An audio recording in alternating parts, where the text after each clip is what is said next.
끝없이 쏟아지는 포토스팟. 휴대폰 한 대로 감당할 수 있겠니?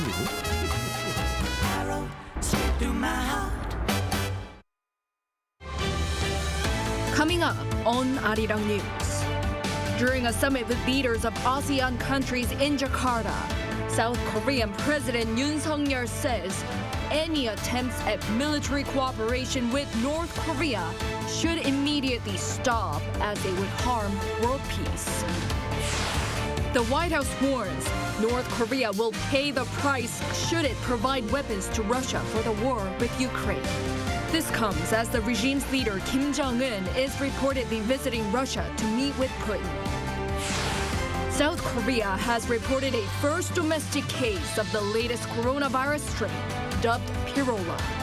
It's raising concerns as this highly mutated variant could potentially be more transmissible than other strains.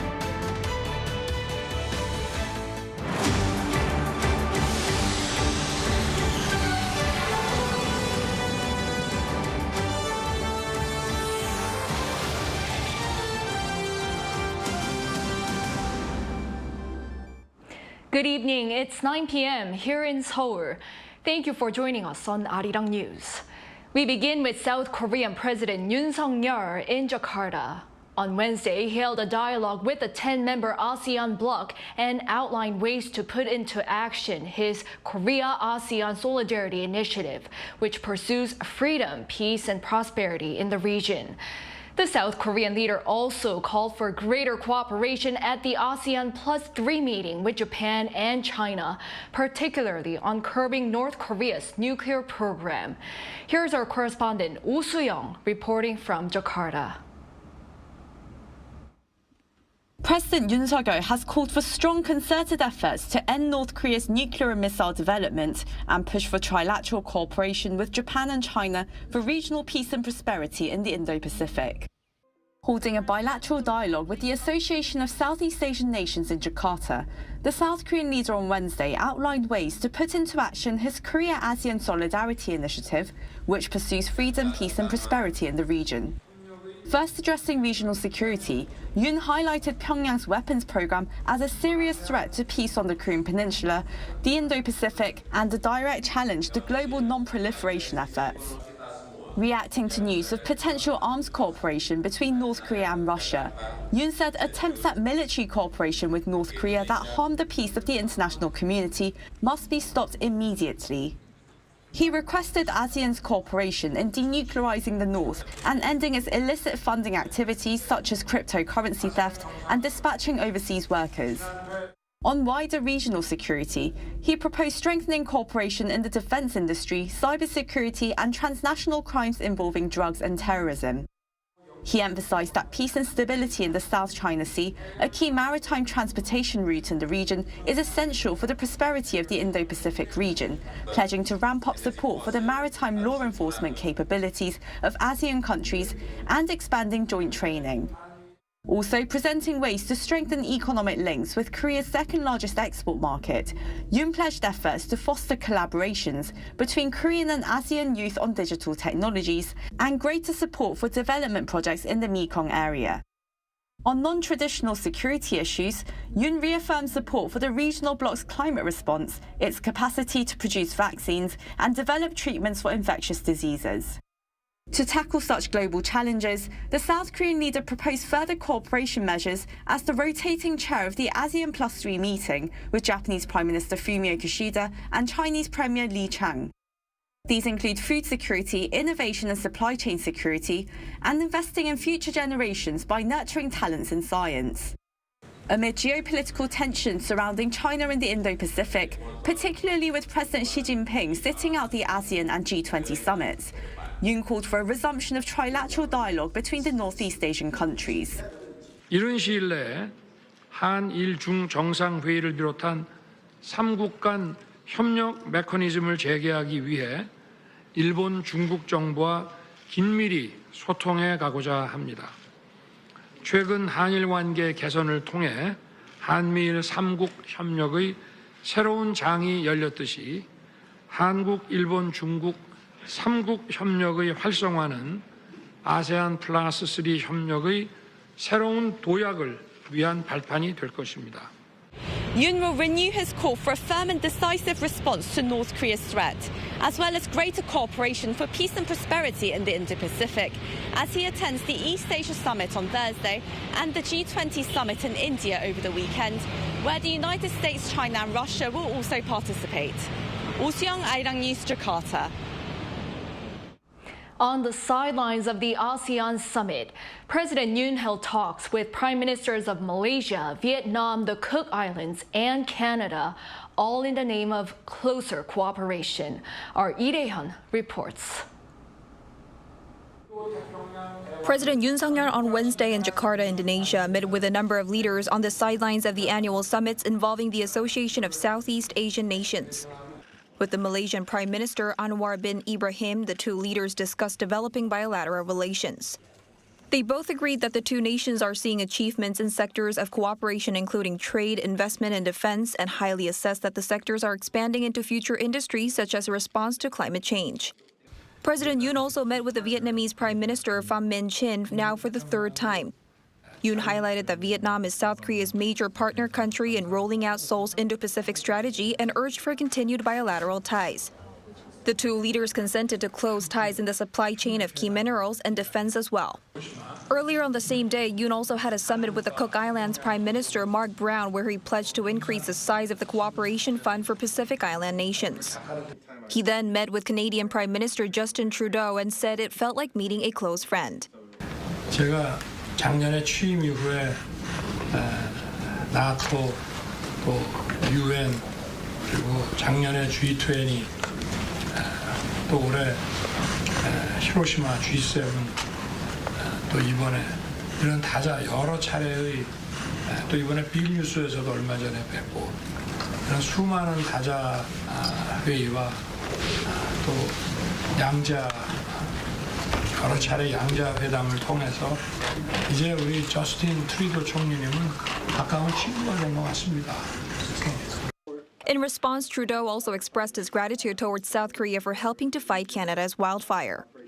It's been a year of us working together through wonderful times, but also through difficult times. The support of Korean firefighters was something that was felt deeply across Canada during our difficult summer. And the Canadian leader also highlighted that Canada is closely cooperating with South Korea in a variety of sectors, including measures to impose sanctions on North Korea. Lee-hyun, Arirang News. Continuing with the president's schedule in Jakarta. On the sidelines of the ASEAN Summit on Wednesday, President Yoon attended the South Korea-ASEAN AI Youth Festa. Prior to the event, Yoon encouraged South Korean companies that are actively seeking out ASEAN partners. He also has held talks with young people from South Korea and ASEAN nations who are studying AI or doing business in the ASEAN region. There, Yoon pledged to support their innovative ideas to help them spread across the world.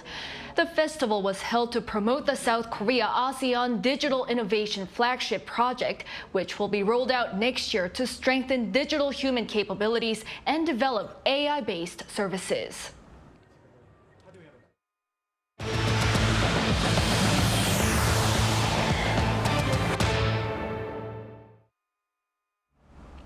The White House says Pyongyang will face consequences should it seal an arms deal with Moscow. And pundits raise the possibility of the leaders of North Korea and Russia also discussing overseas workers on top of weapons. Our foreign affairs correspondent, Bae Eun-ji, has more. Amid speculation that North Korean leader Kim Jong-un is set to visit Russia next week to meet with Vladimir Putin to discuss arms sales, the White House has warned that North Korea will pay a price if it provides weapons to Russia. Providing weapons to Russia for use on the battlefield to attack grain silos and the heating infrastructure of major cities as we head into winter, to try to conquer territory that belongs to another sovereign nation, this is not going to reflect well on North Korea, and they will pay a price for this in the international community. The U.S. National Security Advisor also noted that Washington has been imposing specific targeted sanctions as recently as mid-August to disrupt any effort to use North Korea as a source for weapons going to Russia. Regarding the matter, South Korea's Defense Minister Lee Jong-suk also confirmed that there is a possibility that Kim and Putin could meet. During a parliamentary session on Wednesday, he projected that North Korea could ask for technologies to develop new weapons, and Russia could ask the regime to provide ammunition and other military supplies. Media outlets have already suggested a possible route that Kim is likely to take to travel from Pyongyang to Vladivostok, where he would meet with Putin. Citing American and allied officials, the New York Times reported Monday local time that Kim would probably travel by armored train. Meanwhile, pundits say the two leaders may also discuss the issue of North Korean migrant workers. Under UN Security Council resolutions, all member states are required to send back any North Koreans earning income in their jurisdiction to stop them from earning foreign currency for North Korea's nuclear and ballistic missile programs. But thousands of workers still remain in parts of Russia. With North Korea hoping to send workers overseas to earn foreign currency and the Ukraine war causing labor shortages in Russia, there is a possibility that the two countries could agree on sending more laborers. 배은지, Arirang News. South Korea has reported a first domestic case of the latest coronavirus strain dubbed Pirola. It's raising concerns as this highly mutated variant could potentially be more transmissible than other strains. Our Lee Si-hoo with more. South Korea on Wednesday reported the first case of the new highly mutated BA.286 COVID-19 variant dubbed Pirola. The Central Disease Control Headquarters announced that a person was confirmed to be infected on August 31st. It's presumed the patient was infected locally as they have no history of overseas travel. The patient is in good condition and so far there have been no additional infections due to them being in contact with other people. Pirola has captured the world's attention as it has more than 30 mutations on its spike protein compared with its closest ancestor BA.2. The spike protein plays a critical role during coronavirus infection and it's a part of the virus that vaccines aim to neutralize. While we don't know all the details yet, what we do know does raise the possibility that this new variant could potentially evade current immunity to increase transmission, for example. And it could also potentially be of higher severity than variants that we've seen lately. Over 30 cases of the variant have been confirmed around the world as of Monday. Meanwhile, the government announced also on Wednesday that it's expanding the size and scope of its COVID-19 vaccine side effects compensation. The ruling People Power Party and the administration said they will pay up to 30 million won, or some $22,000 to families whose loved ones died within 90 days of vaccination and whose cause of death has not been confirmed by an autopsy. At present, up to 10 million won is paid to families of those who died within 42 days.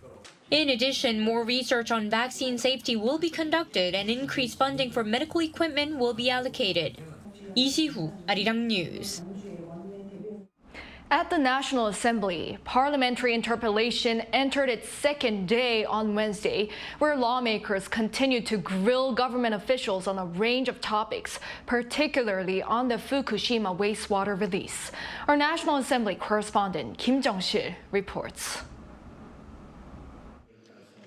The second day of government questioning began once again with lawmakers demanding its views on the release of Fukushima wastewater.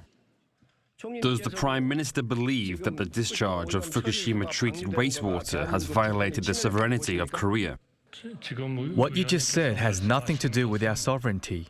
What's important is that we continue to work with the international community to monitor and surveil the safety of the wastewater discharge in order to protect public health and safety. The main opposition party reiterated this line of questioning on the discharge. South Korean Navy ships use a freshwater generator when they are at sea to remove salt from seawater and make it drinkable. However, the generator cannot filter out radioactive substances. So if someone drinks that water, they would be drinking radioactive water. We'll be conducting tests in 200 locations in Korean waters regarding the discharge. We're even considering conducting tests in the East Sea outside Japanese waters. None of the 52 million Korean people will understand understand what you said about our naval sailors drinking contaminated radioactive water. Other questions followed on diplomatic issues and inter-Korean relations. Unification Minister Kim Yong-ho was asked what he thought was the best way to secure peace on the Korean peninsula. In order to achieve the true meaning of peace on the Korean peninsula, the North Korean nuclear issue must be resolved as an utmost priority. Until North Korea comes forward for dialogue, I think it's important to establish a strong nuclear deterrent system in cooperation with the U.S. The interpellation will continue until Friday, with Thursday's session focusing on issues related to the economy. And it's likely the remaining Q&A sessions will also be fierce. Kim Jung-sil, Arirang News. Now in Poland, one of Europe's largest defense trade shows is underway, with Korea's weapons taking center stage.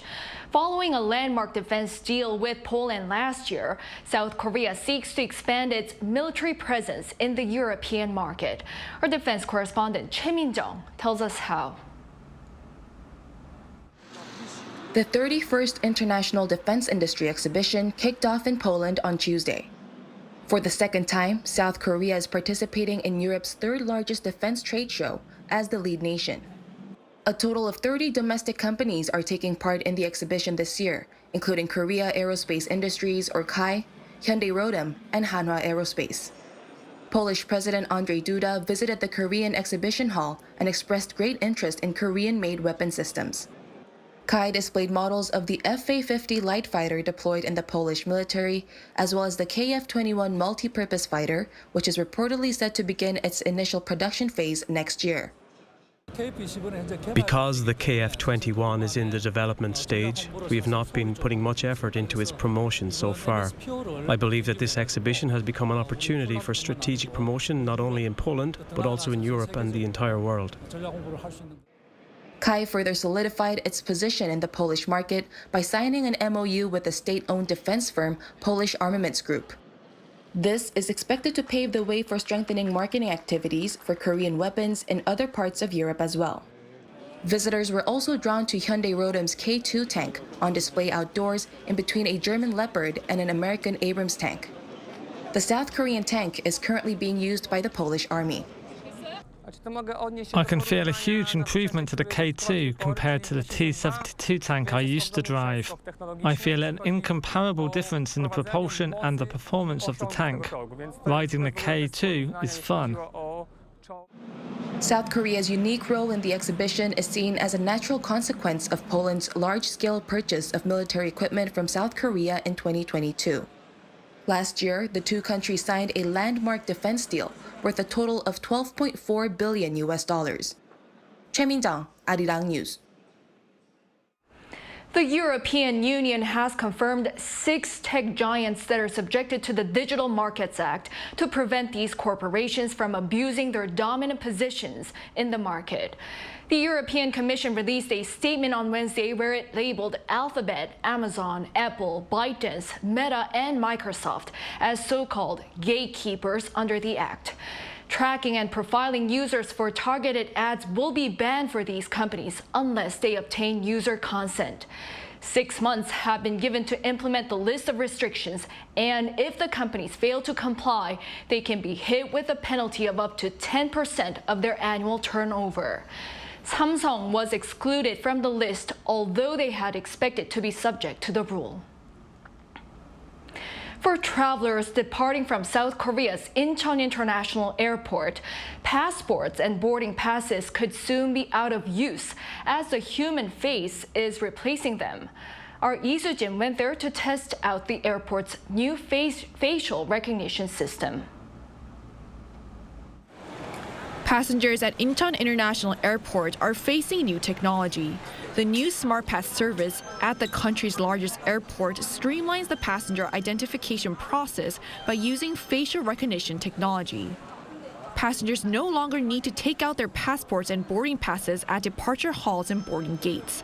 All they need is their face. Both foreign and South Korean nationals aged 7 and above can register for the new service with 2 ways to opt in.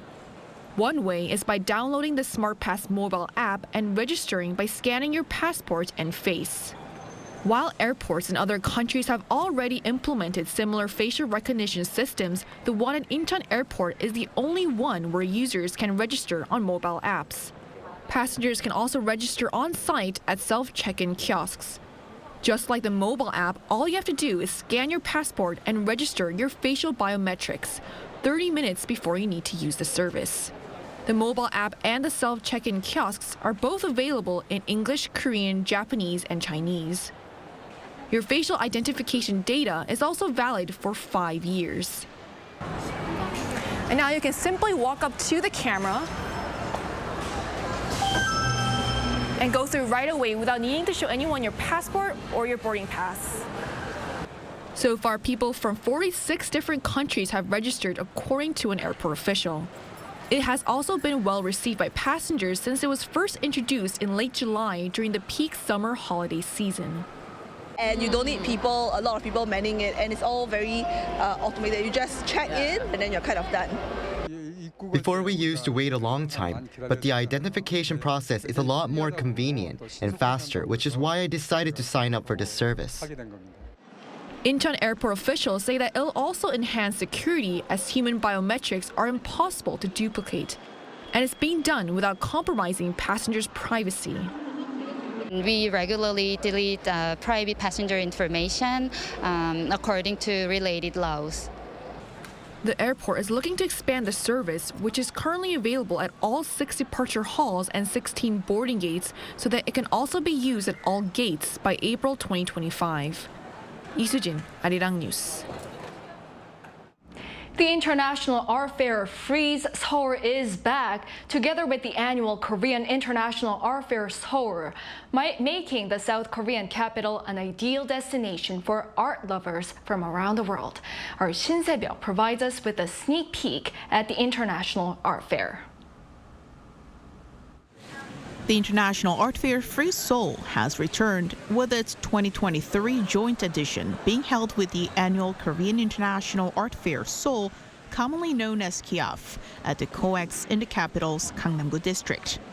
Following its successful debut in 2022, Frieze, one of the largest art fairs in the world, has come back to the South Korean capital.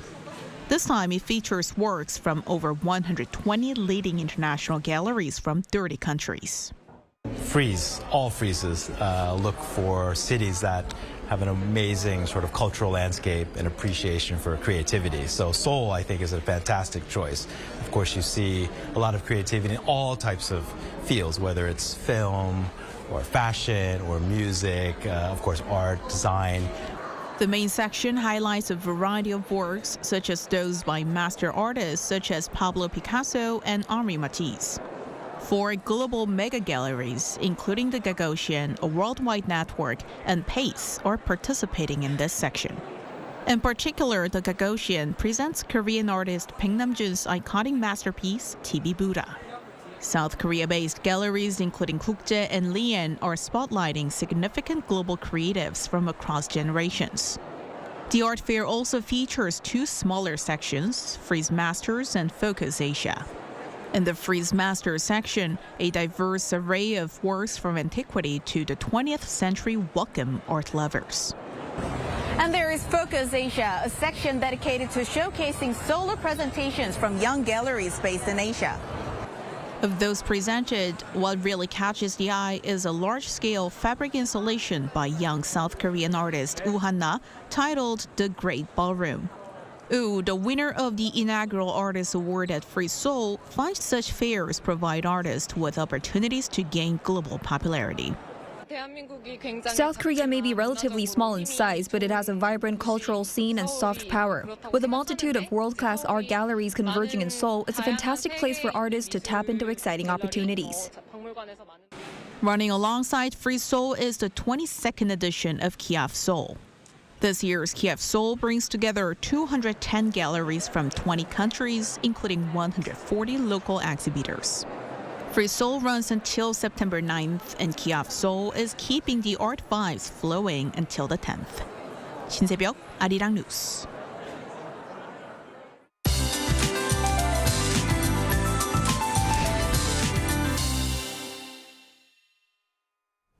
Hot spells for the daytime are forecast to continue for a while. Highs will be topping out at 31 degrees Celsius here in Seoul. Because morning temperatures will be relatively breezier, a big contrast in daily temperatures will be seen. For places like Uiseong, a wide gap of 16 degrees is expected.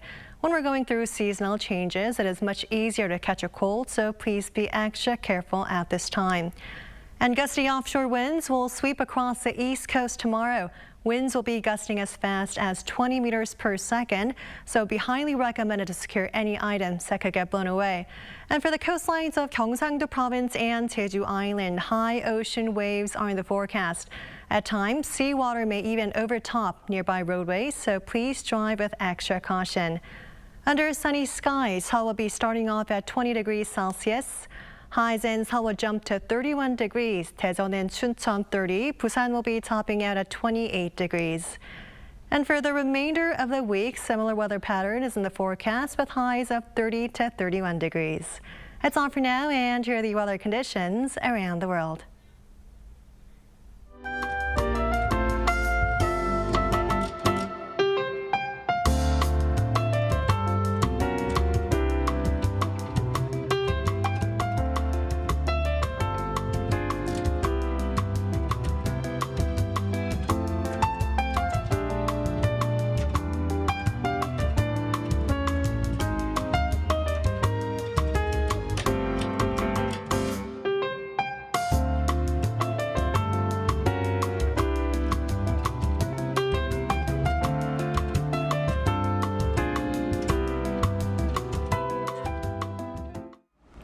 Now that brings an end to this Wednesday night newscast. Thank you for watching. We'll be back tomorrow with the latest news. Good night.